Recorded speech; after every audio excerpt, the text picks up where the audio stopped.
في الحقيقة نحن أقرب إلى نهاية العالم من أي وقت مضى. لم تكن البشرية أبدا أقرب إلى نهاية العالم منها اليوم، وتوجد كثير من الدلائل العلمية والدينية تؤكد هذا. لا أعرف إذا كنتم قد لاحظتم هذا، ولكن مؤخرا الوقت يمر بسرعة كبيرة لدرجة أننا نودع أسبوعا تلو الآخر دون أن نشعر. وقد دل على ذلك النبي صلى الله عليه وسلم بأنه سيكون في آخر الدنيا تقارب الزمن، يعني نحن نعيش آخر الزمان بالنسبة لأيام الدنيا، ولكنها ليست الأيام الأخيرة التي تسبق قيام الساعة، إذ أن تلك الأيام فيها علامات تدل على قرب قيام الساعة لم تحصل إلى الآن، كنزول المسيح عليه السلام وخروج الدجال وخروج يأجوج وغير ذلك من العلامات الكبرى. قبل متابعة الفيديو، إذا كنت زائرا جديدا في قناتي لا تنسى الاشتراك وقم بتفعيل الجرس لتلقي كل المحتوى الذي أنشره. من الحقائق المقررة في ديننا الإسلامي أن يوم القيامة آت لا ريب فيه، وأن العلم بوقت وقوعه مما استأثر الله به. قال تعالى: إن الله عنده علم الساعة. وسئل رسول الله صلى الله عليه وسلم عن وقت قيام الساعة فقال: ما المسؤول عنها بأعلم من السائل. رواه البخاري ومسلم. غير أن الله عز وجل قد أقام علامات تدلنا على قرب الساعة ودنو أجلها. قال تعالى: فهل ينظرون إلا الساعة أن تأتيهم بغتة فقد جاء أشراطها. ماذا سيحدث لو اندلعت الحرب العالمية غدا؟ بعد 15 دقيقة كل رئيس في كل دولة سيطلب من مواطنيه البقاء في منازلهم، وسرعان ما سيتبع ذلك إغلاق عالمي. وبعد 12 ساعة تغلق كل حدود كل البلدان، وتتطور المخاوف بشأن الأسلحة النووية بسرعة. وبعد يوم واحد يبدأ الأثرياء والأقوياء في اللجوء إلى المخابئ تحت الأرض، تاركين المواطنين العاديين للدفاع عن أنفسهم. وبعد يومين سيتم إيقاف تشغيل أنظمة الاتصالات والإنترنت بشكل كامل، ويترك العالم في الظلام. وبعد 3 أيام سيتم استخدام القنبلة النووية الأولى، مما سيتسبب في سلسلة من ردود الفعل الانتقامية. بعد 4 أيام سيصبح الهواء ملوثا جدا بحيث لا يمكن رؤية ضوء الشمس من الأرض، مما سيسبب عواقب وخيمة. وبعد أسبوع سيتوقف إنتاج الغذاء، مما سيتسبب في انهيار السلسلة الغذائية العالمية وترك مليار شخص بدون طعام. وبعد شهر يتم تدمير طبقة الأوزون. وبعد عام وبعد نزوح مليارات الأشخاص سيختفي آلاف المواطنين، ويبدأ البشر في عملية إعادة الإعمار، وتظل الأرض موسومة إلى الأبد بهذه الكارثة. طبعا هذه فقط حسابات علمية، الله وحده هو من يعلم ضخامة ما سيحدث. فقد دلت السنة النبوية أيضا عن علامات إذا ظهرت فاعلم أن قيام الساعة قد اقترب، وسنذكر بعضها الآن. انشقاق القمر.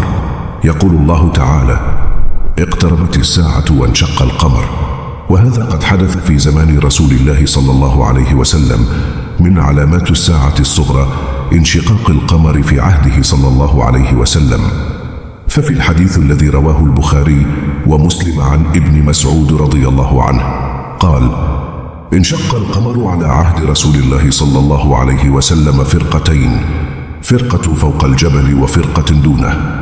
فقال رسول الله صلى الله عليه وسلم: اشهدوا. بعثة صلى الله عليه وسلم. فمن تلك العلامات بعثته صلى الله عليه وسلم. ففي الحديث عنه صلى الله عليه وسلم أنه قال: بعثت أنا والساعة كهاتين، وقارن بين السبابة والوسطى. وفي هذا إشارة إلى أن قيام الساعة قريب كقرب الإصبع السبابة من الإصبع الوسطى. فتح بيت المقدس. ومن علامات الساعة الصغرى فتح بيت المقدس، كما في حديث عوف بن مالك. وقد فتح بيت المقدس في عهد الخليفة الراشد عمر بن الخطاب رضي الله عنه. ظهور مدعي النبوة الدجالين الكذابين. من علامات الساعة الصغرى أيضا ظهور بعض الكذابين يدعون النبوة. ففي الحديث عنه صلى الله عليه وسلم أنه قال: لا تقوم الساعة حتى يبعث دجالون كذابون قريبا من 30 كلهم يزعم أنه رسول الله. رواه مسلم. وقد ظهر جمع من هؤلاء في العصر الأول، منهم مسيلمة الكذاب وسجاح، وهي امرأة ادعت النبوة ثم تابت وأسلمت، وطليحة بن خويلد الأسدي وقد أسلم أيضا، والأسود العنسي ظهر بصنعاء وقتله فيروز الديلمي رضي الله عنه، وظهر كثير غيرهم. وقد ظهر في العصر الحديث ميرزا أحمد القادياني الذي ادعى النبوة، وصار له جماعة تدعى القاديانية، وألف العلماء فيه كتبا بينوا فيها كذبه وتدليسه وكفره. النساء المتبرجات. من علامات الساعة الصغرى ظهور النساء الكاسيات العاريات. فعن أبي هريرة رضي الله عنه قال: قال رسول الله صلى الله عليه وسلم: صنفان من أهل النار لم أرهما، قوم معهم سياط كأذناب البقر يضربون بها الناس، ونساء كاسيات عاريات مميلات مائلات رؤوسهن كأسنمة البخت المائلة، لا يدخلن الجنة ولا يجدن ريحها، وإن ريحها ليوجد من مسيرة كذا وكذا. رواه مسلم. وقوله كاسية عاريات أي أنهن يلبسن ثيابا غير ساترة لجميع أبدانهن، أو شفافة تصف ما تحتها، أو ضيقة تبرز عوراتهن. وقد ظهر هذا الصنف في زماننا هذا، ويا ليت الفاجعة وقفت عند هذا الحد، بل صار هؤلاء النساء الكاسيات العاريات يتبجحن بعريهن ويعيرن العفائف المحصنات بتسترهن. انتشار الربا. ومن علامات الساعة الصغرى انتشار الربا وظهور الزنا وكثرة القتل. قال صلى الله عليه وسلم: بين يدي الساعة يظهر الربا. رواه الطبراني. وقال المنذري: رواته رواة الصحيح. وقال صلى الله عليه وسلم: لا تقوم الساعة حتى يكثر الهرج. قالوا: وما الهرج يا رسول الله؟ قال: القتل. رواه البخاري ومسلم. وقد ظهرت جميع هذه الآفات في زماننا، وجهر بها حتى عد الربا والزنا من أسباب التقدم والرقي، ومن مظاهر المدنية والحضارة، فتحقق ما قاله صلى الله عليه وسلم من علو هذه المنكرات وظهورها. وأما القتل فحدث عنه ولا حرج، فقد عم وطم، فسفكت الدماء الحرام وأزهقت الأرواح تحت مسميات شتى. ظهور المعازف واستحلالها. ومن علامات الساعة الصغرى أيضا ظهور المعازف واستحلالها. فعن أبي مالك الأشعري قال: سمعت النبي صلى الله عليه وسلم يقول: ليكونن من أمتي أقوام يستحلون الحرى، الفروج والحرير والخمر والمعازف. رواه البخاري. وقد أضحى هذا الزمان صورة حية وشاهد صدق على صحة ما أخبر به النبي صلى الله عليه وسلم، فقد استحلت المعازف وعلى شأنها وارتفعت قيمتها، حتى أصبح المغنون والمغنيات عند كثير من الناس أعظم شأنا وأرفع قدرا من الدعاة والمصلحين، واستحق هذا العصر لقب عصر الغناء بجداره. عودة أرض العرب مروجا وأنهارا. ومن علامات الساعة الصغرى عودة أرض العرب مروجا وأنهارا.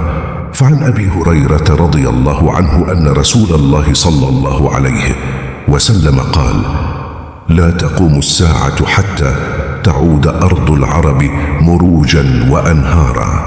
رواه مسلم.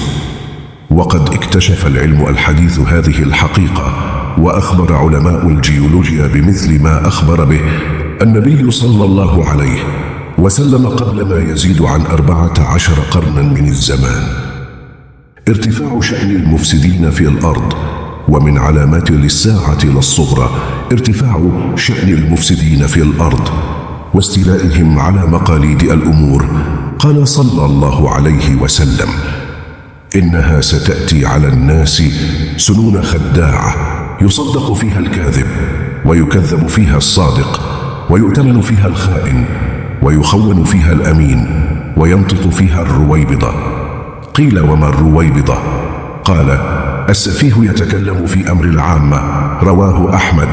فهذه بعض من علامات الساعة الصغرى التي أخبرنا عنها النبي صلى الله عليه وسلم، وهي بمجموعها تنطبق أشد المطابقة على هذا العصر الذي نعيش فيه، غير أن قتامة هذه الصورة التي نعيشها لا تدفعنا إلى اليأس والقنوط، بل إن ما تحقق من علامات الساعة يزيدنا إيمانا ويقينا أن بقية العلامات التي أخبر عنها النبي صلى الله عليه وسلم آتية، مثل خروج المهدي ونزول عيسى بن مريم عليه السلام وعودة الحكم إسلاميا ربانيا، والأعظم والأهم قيام الساعة التي يفصل الله فيها بين عباده. وتوجد هناك علامات كبرى أيضا إذا ظهرت فاعلم أن النهاية قد اقتربت فعلا. يقول المباركفوري رحمه الله في شرح الترمذي: اعلم أن الروايات قد اختلفت في ترتيب الآيات العشر، ولذا اختلف أهل العلم في ترتيبها، فقد قيل إن أول الآيات الدخان، ثم خروج الدجال، ثم نزول عيسى عليه السلام، ثم خروج يأجوج ومأجوج، ثم خروج الدابة، ثم طلوع الشمس من مغربها. فإن الكفار يسلمون في زمن عيسى عليه السلام حتى تكون الدعوة واحدة، ولو كانت الشمس طلعت من مغربها قبل خروج الدجال ونزوله لم يكن الإيمان مقبولا من الكفار، فالواو لمطلق الجمع، فلا يرد أن نزوله قبل طلوعها، ولا ما ورد أن طلوع الشمس أول الآيات. وقال في فتح الودود: قيل أول الآيات الخسوفات، ثم خروج الدجال، ثم نزول عيسى عليه السلام، ثم خروج يأجوج ومأجوج، ثم الريح التي تقبض عندها أرواح أهل الإيمان، فعند ذلك تخرج الشمس من مغربها، ثم تخرج دابة الأرض، ثم يأتي الدخان. قال صاحب فتح الودود: والأقرب في مثله التوقف والتفويض إلى عالمه. هذا والله تعالى أعلى وأعلم. لا تنسوا الدعاء لإخوانكم في غزة، والسلام عليكم ورحمة الله وبركاته. إذا أعجبك الفيديو لا تنسى الضغط على زر الإعجاب ومشاركة الفيديو مع أصدقائك. إلى اللقاء.